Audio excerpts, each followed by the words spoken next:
ജീവിതത്തിന്റെ വ്യത്യസ്ത മേഖലകളിൽ നിന്ന് കാർഷിക മേഖലയിൽ ചുവടുറപ്പിക്കുന്ന ഒരു കുടുംബം. പാരമ്പര്യമായി കൈമാറി കിട്ടിയ ഭൂമിയിൽ 3 സഹോദരിമാർ കൂട്ടായ്മയിൽ കൃഷികൾ ചെയ്യുന്നു. പൊള്ളാച്ചിക്കടുത്തുള്ള പാലക്കാട് ജില്ലയിലെ കോഴിപ്പാറ ഗ്രാമത്തിലാണ് ഇവരുടെ കൃഷി.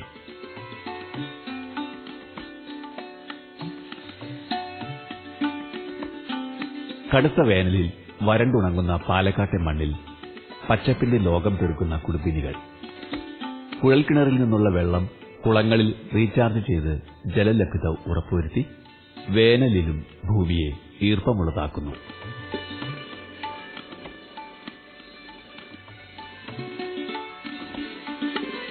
വിഷാംശമില്ലാത്ത ഭക്ഷണവസ്തുക്കൾ സ്വന്തമായി ഉൽപ്പാദിപ്പിക്കുക എന്ന ലക്ഷ്യത്തോടുകൂടിയാണ് ആദ്യകാലത്ത് കൃഷി ചെയ്തിരുന്നത്. കൂട്ടുകുടുംബത്തിൽ നിന്ന് മാറി വേറെ വീടുകൾ വെച്ചപ്പോൾ ചിലവിനുള്ള വരുമാനം കണ്ടെത്തുക എന്ന ലക്ഷ്യവും കൃഷിയിലുണ്ടായി. ഞങ്ങള് ആദ്യം തൊട്ടുള്ളത് വ്യവസായം തന്നെയാണ്. ഞങ്ങൾ അങ്ങനെ വ്യവസായത്തിൽ ചെയ്യുമ്പോൾ വീട്ടിലേക്ക് ആവശ്യത്തിന് എല്ലാ പച്ചക്കറികളും നമുക്ക് എടുക്കുകയും ചെയ്യാം. വേറെ നമുക്ക് അതുകൊണ്ട് വരുമാനം കിട്ടുന്നുണ്ട്. വേറെ കെമിക്കലൊന്നും ഇല്ലാതെ എല്ലാ ഇതും നമുക്ക് വീട്ടിൽ തന്നെ ചെയ്ത് കൊടുക്കുമ്പോൾ പിള്ളേർക്ക് എല്ലാ ഇതും നമുക്ക് കിട്ടുന്നുണ്ട്. വേറെ വയ്യാഹികളോ അങ്ങനെ ഇതും നമുക്ക് വരില്ല. അടുത്തടുത്തുള്ള പുരയിടങ്ങളിൽ താമസിക്കുന്ന ഈ സഹോദരിമാരുടെ കൃഷിയിടത്തിലേക്ക് കടന്നു ചെല്ലുമ്പോൾ ഏതൊരാൾക്കും ഒരു പച്ചത്തുരുത്തിന്റെ സാന്നിധ്യം അനുഭവിച്ചറിയാനാകും.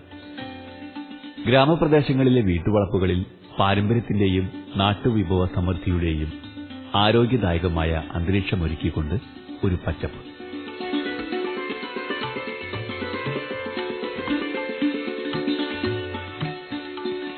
ഒരു ഗ്രാമീണ ഭവനത്തിന്റെ ദൃശ്യചാരുതയിൽ ചുറ്റും പച്ചവിരിച്ച് വളർന്നുവരുന്ന കാർഷിക വിളകൾ, തണലും തണുത്ത കാറ്റും വീശി തല ഉയർത്തി നിൽക്കുന്ന തെങ്ങുകൾ. കൊയ്ത്തു കഴിഞ്ഞ പാടത്ത് ഈ സഹോദരിമാർ വെണ്ടകൃഷിയാണ് നടത്തിയിരിക്കുന്നത്. 45-ാം ദിവസം മുതൽ വിളവ് ലഭിക്കുന്ന വെണ്ടയാണ് ഇവരുടെ പ്രധാന പച്ചക്കറി ഇനം. നമ്മ വിത്ത് ചെയ്യുമ്പോ വെള്ളം വേണ്ടി വരും. എന്നാലും നമുക്ക് എളുപ്പത്തിൽ 45-ാം ദിവസം കായ് എടുക്കാം. നമുക്ക് നല്ല മകസൂലും കിട്ടും. നമുക്ക് സ്വന്തം തൊഴിലായതുകൊണ്ട് നമ്മ തന്നെ അത് ചെയ്യാൻ പറ്റും. പണിക്കാളില്ലാതെ നമുക്ക് ചെയ്യാൻ പറ്റും. അതുകൊണ്ടാണ് അത് തെരഞ്ഞെടുക്കുന്നത്. ശാന്തി ഡേവിഡ്, ജാൻസി മാർട്ടിൻ തുടങ്ങിയവരുടെ പച്ചക്കറി കൃഷി പരീക്ഷണങ്ങളിലൂടെയാണ് ഓരോ വർഷവും കടന്നുപോകുന്നത്. കൊയ്ത്തു കഴിഞ്ഞ് വയലിൽ ചെറിയ വാരങ്ങളെടുത്താണ് വെണ്ടച്ചെടികൾ നട്ടിരിക്കുന്നത്. ആഴ്ചയിൽ 6 ദിവസവും നനയുണ്ട്. നനയുള്ളതുകൊണ്ട് വളർച്ച കൂടുതലാണ്. കൊയ്ത്തു കഴിഞ്ഞ പാടമായതിനാൽ വളപ്രയോഗം അധികമായി ആവശ്യമില്ല.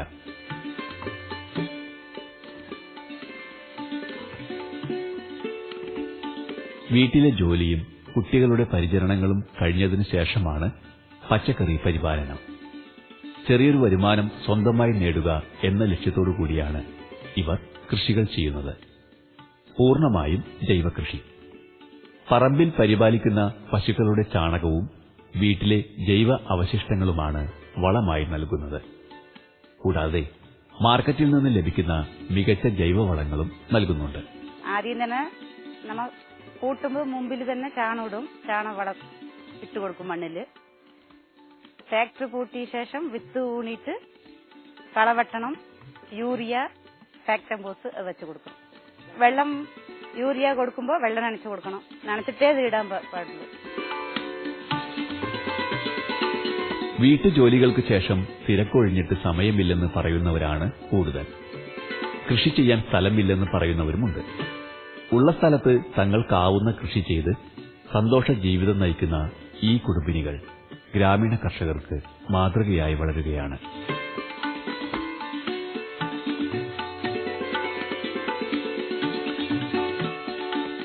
പച്ചക്കറി കൃഷിയിലും വെണ്ടകൃഷിയിലും പുത്തൻ പരീക്ഷണങ്ങളുമായി ജീവിതം ആനന്ദകരമാക്കുന്ന ഈ കുടുംബിനികളോടൊപ്പം അവരുടെ മക്കളുമുണ്ട് സഹായത്തിന്. വീട്ടാവശ്യം കഴിഞ്ഞുള്ള വെണ്ടയും മറ്റും പ്രാദേശികമായ കടകളിലാണ് വിൽപ്പന നടത്തുന്നത്. காலையில் எந்திரிச்சு வேலையெல்லாம் ஒதுக்கிட்டு ஒரு ஆள் தான் அடுப்படியெல்லாம் ஒரு ஆள் தான் பார்ப்போம். அக்கா பார்த்துக்குவாங்க, நான் வெளி வேலையெல்லாம் செஞ்சுக்குவேன். பால் கறந்துட்டு வரங்குள்ளே அக்கா சாப்பாடெல்லாம் ஆக்கிட்டா பின்ன வெண்டைக்காய் வலிக்கிறதுக்கு போவோம். போயிட்டு வந்துட்டு எல்லாம் ஒருமிச்சு சாக்கில் ஆக்கி மார்க்கெட்டுக்கு கொடுத்து விடுவோம். கொடுத்து விட்டு அதுக்கெல்லாம் மக்களை ரெடியாக்கி ஸ்கூலுக்கு அனுப்பணும். ஸ்கூலுக்கு அனுப்பிட்டு வந்தால் மற்ற காரியம் மாட்டோட காரியமெல்லாம் பார்க்கணும். அப்புறம் ரெண்டாலும் கூடி ஒருமிச்சு செய்யும். സ്വന്തം വീടും അത് സ്ഥിതി ചെയ്യുന്ന പാടവും ഹരിതപൂർണമാക്കി സമ്മിശ്ര കൃഷിയിലൂടെ സ്വർഗതുല്യമായ ജീവിതം നയിക്കുവാൻ ഇവർക്ക് സാധിക്കുന്നുണ്ട്. പാരമ്പര്യമായ കൃഷി അറിവുകളുടെ പിൻബലത്തിലാണ് ഓരോ വിളകളും കൃത്യമായി കൃഷി ചെയ്യുന്നത്.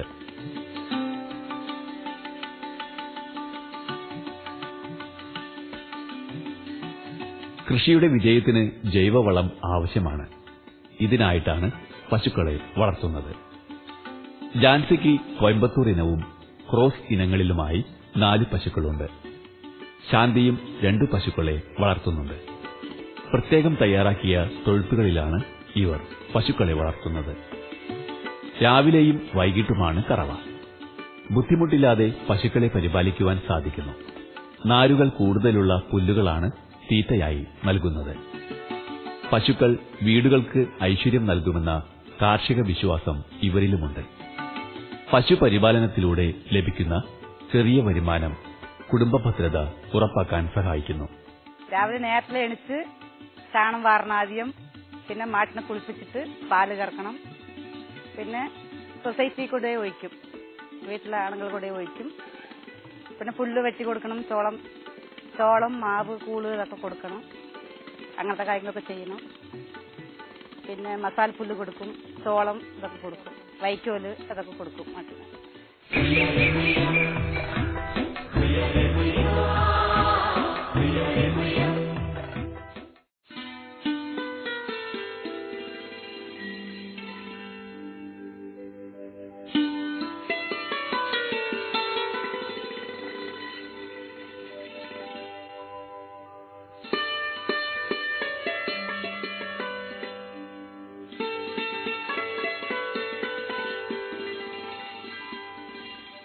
ഓരോ നാടിന്റെയും സവിശേഷതകൾ ഓരോന്നാണ്. ചിലയിടങ്ങളിൽ മണ്ണ് ഫലഭൂയിഷ്ടമാണെങ്കിലും കാലാവസ്ഥ എല്ലാ വിളകൾക്കും യോജ്യമാകണമെന്നില്ല. കാലാവസ്ഥ അനുകൂലമാകുമ്പോൾ മണ്ണിനായിരിക്കും വിളപ്പൊരുത്തമില്ലാത്തത്. ഇതൊക്കെ അനുകൂലമായ പ്രദേശങ്ങളാണ് കോഴിപ്പാറ. കൃഷിപ്പണികൾക്ക് ആളുകളെ കിട്ടില്ലെന്ന പ്രശ്നമില്ല. വിപണനത്തിനും അനുകൂലമായ സാഹചര്യവും ഈ ഗ്രാമത്തിലുണ്ട്.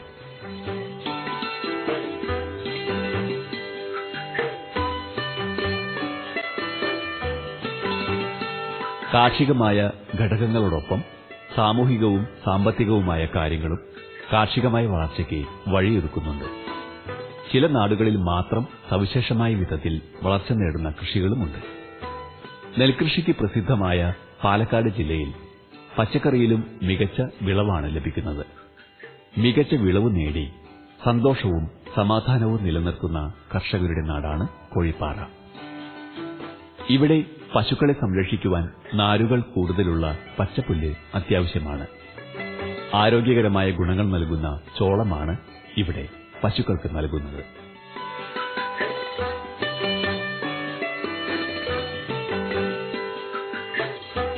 ഉഴുതുമറിച്ച പാടത്ത് ചോളം വിതച്ചാണ് കൃഷി. വളർന്നുവരുന്ന ചോളച്ചെടിയുടെ ഇലകൾ മൂത്തു തുടങ്ങുമ്പോഴാണ് അറുത്തെടുത്ത് കന്നുകാലികൾക്ക് നൽകുന്നത്. കന്നുകാലികൾക്ക് നൽകാൻ പ്രത്യേകതരം ചോളം തന്നെയുണ്ട്. ഇവ പുഷ്പിച്ച് കഴിഞ്ഞതിനു ശേഷമാണ് വെട്ടിയെടുത്ത് തീറ്റയായി നൽകുന്നത്. നല്ല സത്തുള്ളതാണ്. മാറ്റിയായിട്ട് കൊടുത്താൽ கொஞ்சம் பால் ஜாஸ்தியாக வரும். நம்ம காய வச்சு அறுத்து அடுக்கி வச்சு ஒரு கண்ணி கணக்கில் கொடுக்கலாம். அதுக்கு ஒரு நேரம் கொடுக்கலாம். சோளம் அது அப்புறம் தானே சோளத்தில் ഞങ്ങൾക്ക് ഈ വ്യവസായവും പാല് അത് കൂടെ പട്ടിപ്പുണൂൽ പുഴു വയ്ക്കാനുള്ള ആശയുണ്ടും ദൈവം സഹായിച്ച ചെയ്യും. വിപണന സാധ്യത ഉറപ്പുവരുത്തി കൃഷികൾ ചെയ്താൽ കാർഷികമായ വിജയമുണ്ടാകും. പുതുതലമുറ കൃഷിയിൽ നിന്ന് പിന്മാറുന്ന ഈ കാലഘട്ടത്തിൽ കൃഷികളെ സ്നേഹിച്ചും പശുക്കളെ പരിപാലിച്ചും കാർഷിക രംഗത്ത് നേട്ടങ്ങൾ ഉണ്ടാക്കുവാൻ പരിശ്രമിക്കുന്ന കുടുംബിനികളാണ് ഇവർ. ഇവർക്ക് ആനന്ദവും മാനസികമായ സന്തോഷവും നൽകുവാൻ കുറച്ച് ലവ് ബേഡ്സുകളുമുണ്ട്. വർണ്ണപക്ഷികൾ നൽകുന്ന സന്തോഷം ആരോഗ്യപരമായ വളർച്ചയ്ക്ക് സഹായകമാണ്.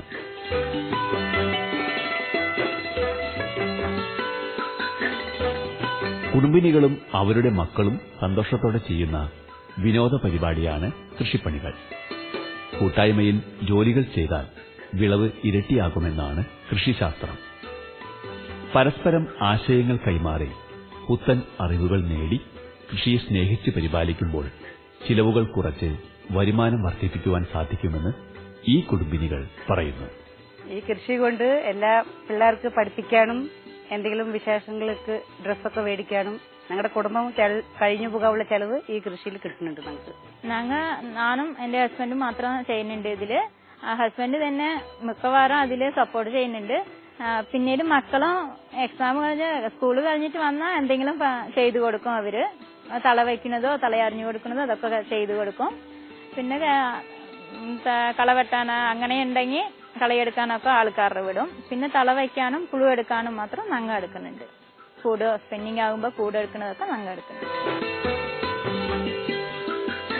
കാർഷികമായ പാരമ്പര്യവുമായി മൾബറി കൃഷിയിലേക്കും പട്ടുനൂൽ വളർത്തലിലേക്കും തിരിഞ്ഞ കുടുംബിനിയാണ് ഷീബ ഫ്രാൻസിസ്. പിതാവിന്റെ പട്ടുനൂൽ വളർത്തൽ കണ്ടുവളർന്ന ഷീബ ഇന്ന് മികച്ചൊരു പട്ടുനൂൽ പുഴു വളർത്തൽ കർഷകയാണ്.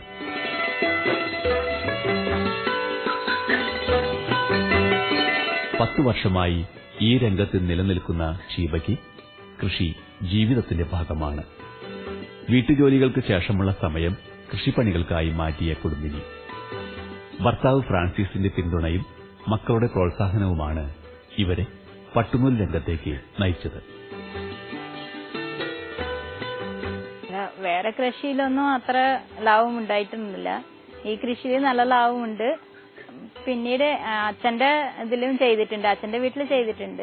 അതുകൊണ്ട് നമ്മൾ ഇതിന്റെ ചെയ്യാൻ പറഞ്ഞിട്ടാണ് അങ്ങനെ ഞങ്ങളും ചെയ്യാൻ തുടങ്ങിയത്. അച്ഛന്റെ വീട്ടിൽ നിന്ന് പട്ടുനൂൽ പുഴു വളർത്തലിൽ പരിശീലനം നേടിയ ശേഷമാണ് 50 മുട്ടകൾ വാങ്ങി പട്ടുനൂൽ പുഴു വളർത്തൽ ആരംഭിക്കുന്നത്. ഇതിനായി മൾബറി കൃഷിയും തുടങ്ങി. ഇപ്പോൾ 150 മുട്ടകളാണ് ഓരോ ബാച്ചിലും വളർത്തുന്നത്.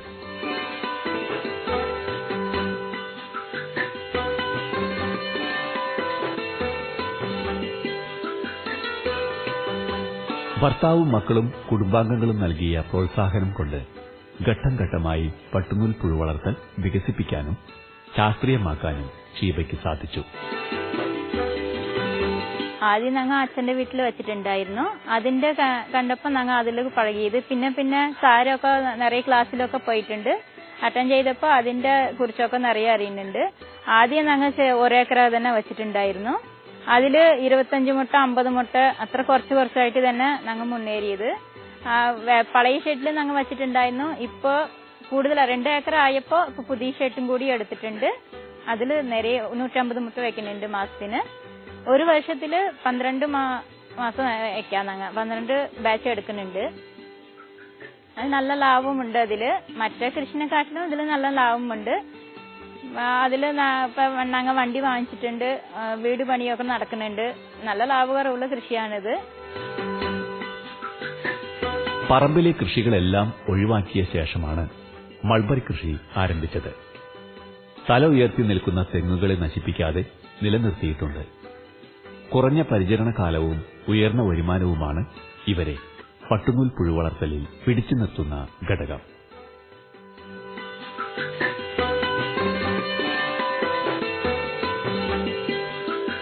ടീച്ചറാകണമെന്ന മോഹമുള്ള മകളും വളർന്ന് ഒരു ശാസ്ത്രീയ കൃഷിക്കാരനാകണമെന്ന് ആഗ്രഹിക്കുന്ന മകനും പഠനത്തിനു ശേഷം അമ്മയെ സഹായിക്കുന്നു. 1 മാസത്തിനുള്ളിൽ വിളവെടുക്കുന്ന കൊക്കൂണുകൾ കർഷക കൂട്ടായ്മയിലാണ് വിൽപ്പന. പുഴു വന്നപ്പോ തന്നെ ആദ്യം നന്നായിട്ട് തീറ്റ നന്നായിട്ട് കൊടുക്കണം. അതിന്റെ ഉള്ളത് പിന്നെ ക്ലൈമറ്റും കറക്റ്റ് ആയിട്ട് ഉണ്ടാകണം. അതിന്റെ അസുഖം വരാണ്ട് നോക്കണം. അപ്പോഴേ നല്ല പട്ടുനൂൽ പുഴു കൂട് കിട്ടുമല്ലോ. അതിന്റെ സ്പിന്നിങ് ആകുന്ന കഴിയിട്ട് 5 ദിവസം വിടാം. 5 ദിവസം കഴിഞ്ഞിട്ട് എടുക്കണം. കൂടുതൽ ദിവസം വിട്ടാലും അത് ഉണങ്ങി ഒരുപാട് വെയിറ്റ്ലെസ് ആകും, അത് കാഞ്ഞിട്ട്. അപ്പോ കൂടുതൽ നേരത്തെ ഒരു 3 ദിവസത്തിന്റെ ഉള്ളിൽ എടുത്താലും ഈരപ്പദം കൂടുതൽ ഉണ്ടാകും. അപ്പൊ ആ കൊക്കൂണൊക്കെ അമർന്നിട്ട് അങ്ങനെ പോകും. അപ്പൊ ആ കൃത്യ സമയത്തിന് എടുക്കണം. അപ്പൊ നല്ല കൊക്കൂണ് കിട്ടും, നല്ല വിലയും കിട്ടുന്നുണ്ട്.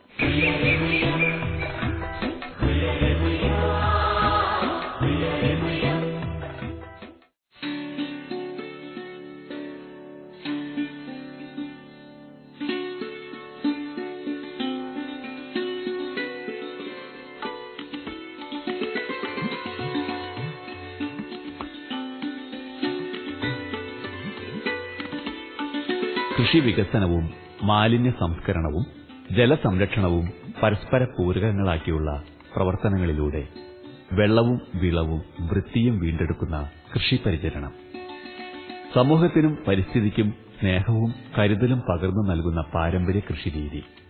ഇവിടെ പരസ്പരം കൈകോർത്ത് സന്തോഷത്തോടെ കാർഷികമായി വളരുന്ന സഹോദരിമാർ.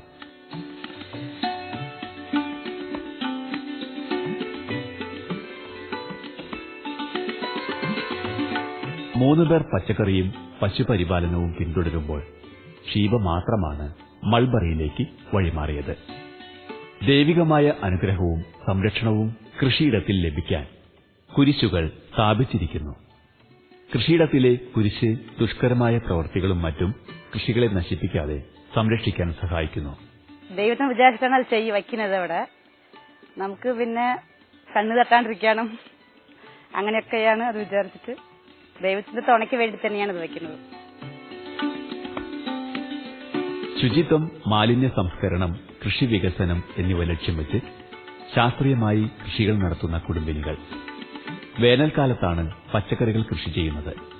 ഇതോടൊപ്പം വീടിന് അലങ്കാരമായി പുഷ്പച്ചെടികളും പരിപാലിക്കുന്നുണ്ട്. മുല്ലപ്പൂക്കളുടെ ആവശ്യത്തിനായി കുറച്ച് മുല്ലയും റോസച്ചെടികളും കുട്ടികളുടെ മേൽനോട്ടത്തിൽ നട്ടു സംരക്ഷിക്കുന്നു.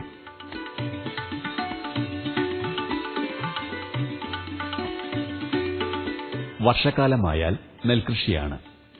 ആവശ്യത്തിന് ജലം കിട്ടുന്നതിനാൽ ഒരു പൂക്കൃഷി ഇന്നും സജീവമാണ്. മട്ടൻ നെല്ലിനമാണ് പ്രധാനമായും കൃഷി ചെയ്യുന്നത്. നെൽകൃഷിയിലും ഈ കുടുംബിനികൾ സഹകരിച്ചു നിൽക്കുന്നു. നെല്ല് അധികം നട്ടിരുന്നോ அப்போ எங்கேயுமே தண்ணியோ நடியில எங்கேயும் இருக்குல்ல. எங்க நெல்லு மழையே இல்லாம கடவுளோட இதுல எங்களுக்கு விளைஞ்சு நெல்லு விளைச்சல் கிடைச்சது. நல்லா வடகரப்பதி பஞ்சாயத்துல இங்கதான் மட்டும்தான் நெல்லு கிருஷி செய்துட்டு போன இதுல வடகரப்பதி பஞ்சாயத்துலங்கும்போது இந்த 2-3 வழிக்காரோட காடு மட்டும் தான் நெல் கிருஷி பண்ணி இருந்தது. அது கடவுளோட அந்த இது துணை இருக்கிறங்காட்டி அப்படியே நனைஞ்சு ஓரளவுக்கு நல்ல மகசூல் கிடைக்கணும், ஓரளவுக்கு கிடைச்சது.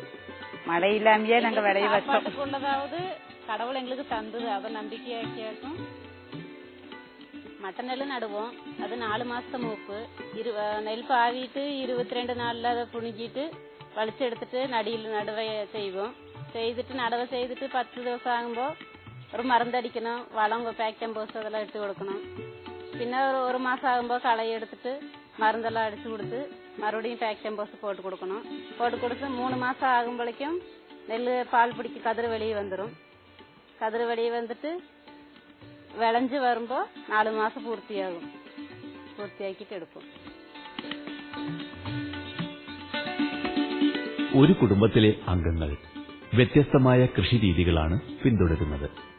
ഇവിടെ 4 പേരിൽ ഒരാൾ മാത്രമാണ് മൾബറി രംഗത്തേക്ക് തിരിഞ്ഞിട്ടുള്ളത്. ഒരു വർഷം 12 ബാച്ച് പുഴുക്കളെ വളർത്തി വർഷം മുഴുവൻ കൊക്കൂൺ ഉൽപ്പാദിപ്പിക്കുന്നു.